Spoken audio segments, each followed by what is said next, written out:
Hello, আসসালামু আলাইকুম everyone. কি অবস্থা সবার? সকলেই ভালো আছেন আশা করছি। তো আজকে আমরা দেখাবো হ্যাকার র্যাঙ্কের কিছু প্রবলেম সলভিং অ্যান্ড এই প্রবলেমের শুরুতে যে সহজ প্রবলেমটা আছে সেটা হচ্ছে নো হতাশা, জাস্ট চিল। অ্যান্ড এই প্রবলেমটাতে আপনাকে অনেক বড় একটা কোশ্চেন করা থাকবে, বাট এখানে কিছুই করা লাগবে না। আপনাকে জাস্ট এই ছোট জায়গাটা প্রিন্ট করতে হবে। লাইক এখানে পিটার পার্কারের আন্ট মে তাকে বলেছিল, with great power comes great responsibility. এটাই প্রিন্ট করতে হবে, এত কিছু পড়ার দরকার নেই। আপনাকে জাস্ট প্রিন্ট করতে গিয়ে বলা হয়েছে, সেটা আপনি কপি করে সুন্দর করে নিয়ে আপনার সিএস স্ট্রাকচারটা লিখে সেখানে প্রিন্ট অ্যাপের মধ্যে বসিয়ে দিতে হবে। অ্যান্ড জাস্ট এইটুকুই কাজ।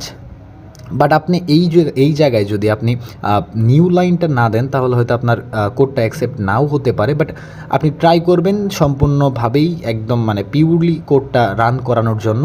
এবং এই জায়গায় অবশ্য কোডটা রান হবে, এবং আমাদের কোডটা রান হওয়ার পর আপনি দেখতে পাচ্ছেন একদম হুবহু যেটা প্রিন্ট করতে বলেছে আমি সেটাই করেছি।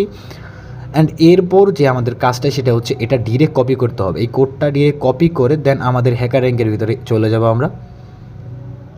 অ্যান্ড সেখানে গিয়ে দেখবেন সাবমিট ইউর কোড, এই পজিশনটার দিকে আমরা একদম সাবমিটটা করে দেবো। সাবমিট করে দেওয়ার পর একটা কাজ আপনার অবশ্যই করে নেবেন, রান করবেন কোডটা।